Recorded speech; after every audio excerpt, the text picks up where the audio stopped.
तो राम के युग में ऐसा ही समय था। एक सभ्यता स्थापित करने की कोशिश थी। अपनी गर्भवती पत्नी को जंगल में भेजना एक क्रूर चीज है। उस पीड़ा के साथ उन्होंने अपना पूरा जीवन जिया। कृष्ण लोगों से अलग तरह का व्यवहार करते थे। वे नियमों का नहीं बल्कि अपनी बुद्धि का इस्तेमाल करते थे। युद्ध में उन्होंने बहुत चालाकी की, तो वे लोगों के साथ एक अलग तरह से व्यवहार करते थे।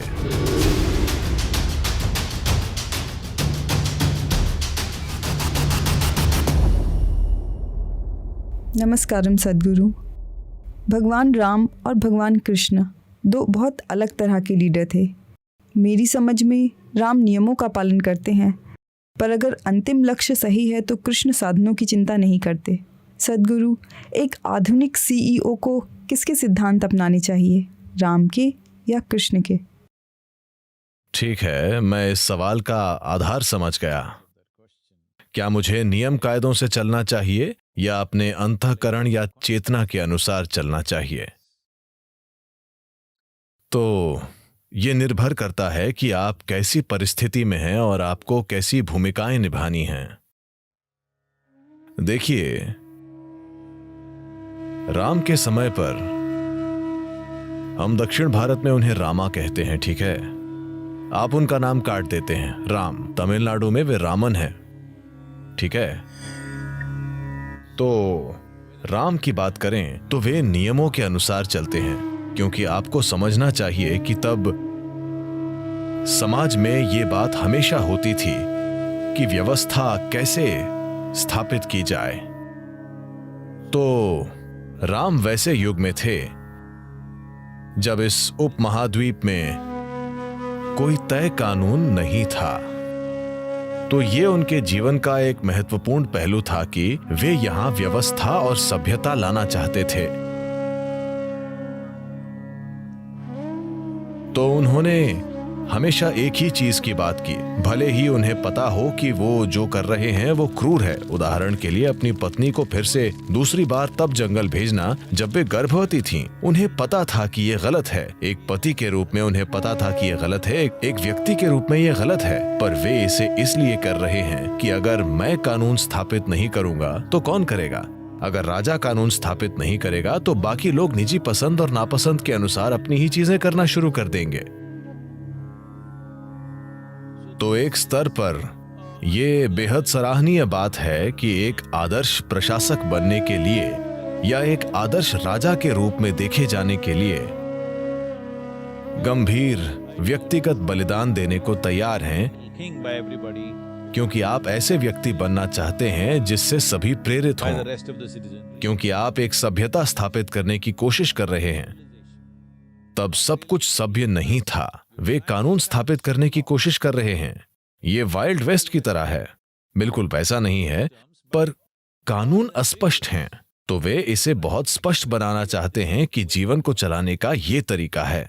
By the time Krishna came, जब कृष्ण का युग आया तब सभ्यता स्थापित हो चुकी थी, अच्छे से स्थापित राज्य मौजूद थे, clear-cut rules of life, business, जीवन, व्यापार और युद्ध कला के स्पष्ट नियम मौजूद थे। पर कुछ मुट्ठी भर लोग कानून को अपने हाथों में ले रहे थे, उसे अपनी इच्छानुसार तोड़ मरोड़ रहे थे और मनचाहा कर रहे थे। क्योंकि देखिए, जब कानून मौजूद नहीं होता तो आपको उसके साथ एक तरह से बर्ताव करना होता है। जब कानून मौजूद होता है और हर कोई जानता है कि कानून क्या है, पर वे चालाकियां सीख लेते हैं, तब इसे अपराध माना जाना जरूरी है। तो आप अपराध फैलने पर क्या करते हैं और आप अपराधी के साथ क्या करते हैं? मैं फर्क बताने की कोशिश कर रहा हूँ। कोई ज्यादा फर्क नहीं है, पर मैं कोशिश कर रहा हूँ। क्योंकि एक व्यक्ति कानून के हिसाब से नहीं चलता क्योंकि उसके मन में कानून की कोई समझ नहीं है। दूसरा व्यक्ति अपराधी है, वो जानता है कि कानून क्या है, पर वो जानबूझकर कानून तोड़ रहा है, ठीक है? केवल परिस्थितियों की मजबूरी के कारण नहीं, बल्कि वो अपनी इच्छा से कानून तोड़ रहा है। तो कृष्ण का सामना ऐसे लोगों से हुआ। दू भाई, आपको पता है ना, दू हैं दुर्योधन और कंपनी। ये वे लोग हैं जिन्हें अच्छे से पता है कि कानून क्या है, पर वे जानबूझकर कानून तोड़ रहे हैं। तो बिल्कुल अलग तरह से उनसे व्यवहार करते थे, नियमों से नहीं बल्कि अपनी बुद्धि से, कई बार चालाकी से भी। युद्ध में उन्होंने बहुत चालाकी की क्योंकि वे जानते हैं कि अगर नियमों से लड़कर उन्हें जीतने दिया जाएगा तो वे लोगों को एक न्यायपूर्ण शासन नहीं देने वाले। वे वही करेंगे जो वो चाहते हैं, ठीक है, चाहे जो हो, वे वही करेंगे जो वो चाहते हैं। वे लोगों के साथ इंसाफ नहीं करेंगे, तो वे उनके साथ एक अलग तरह से व्यवहार करते हैं। तो ये दो अलग अलग संदर्भ हैं, ये दो अलग अलग युग हैं। तो वहां हमें ये देखने की जरूरत है अपने युग के हिसाब से वे ठीक तरीके से काम कर रहे हैं, वे दोनों ही। इसी तरह हमारे युग के हिसाब से भी हमें ठीक तरीके से काम करना चाहिए। आज कानून 100% स्पष्ट है। आप अपराधी होकर ये नहीं कह सकते मुझे कानून समझ नहीं आता। आप जानते हैं, जब हम बड़े हो रहे थे, ये दुनिया में एक बड़ी बात थी। तब फिदेल कास्त्रो और चे गुवेरा और उन सब का समय है। हम सब क्रांति सोचते थे। भारत में चारू मजुमदार, कनु सान्याल और वे लोग दक्षिण में सोमालू, हम उनसे सुपर प्रेरित थे और हम हथियार उठाकर संघर्ष करना चाहते थे। खैर, मुझे होश में आने में थोड़ा समय लगा। मैं लगभग उनसे जुड़ने वाला था, ठीक है।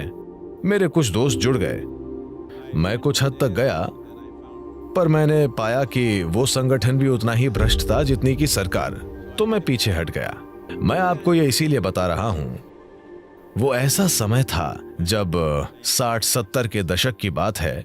हम तब भी यही सोच रहे थे कि ये देश पूरी तरह नहीं बना है, पर अब इस देश का निर्माण पूरी तरह हो चुका है। All our business should be is to establish the constitution in everybody's minds and hearts. It's very important. हमारा पूरा ध्यान इस बात पर होना चाहिए कि सभी के मनों और दिलों में संविधान स्थापित हो। ये बहुत महत्वपूर्ण है क्योंकि सभी की खुशहाली वही है। अगर मैं अपना संविधान लिखूं और आप अपना संविधान लिखें तो यहाँ कोई भी अच्छे से नहीं जी पाएगा। अगर हम इस देश का सबसे बड़ा हित चाहते हैं और लोगों की सबसे बड़ी संख्या की खुशहाली चाहते हैं तो हमें एक कानून से चलना होगा। ये बहुत महत्वपूर्ण है। जैसे राम चले वैसे भी नहीं, क्योंकि राम अपने वचन से चले।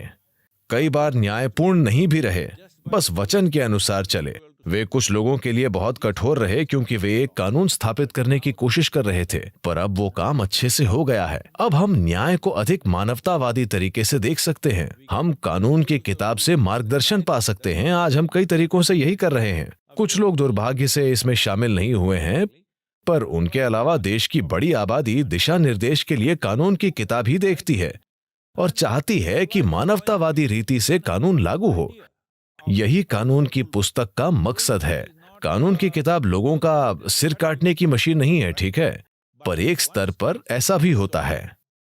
जब वाइल्ड वेस्ट में उन्होंने कानून स्थापित करने की कोशिश की, उन्होंने ये काम ऐसे किया, उन जजों को हैंगिंग जज कहा जाता था।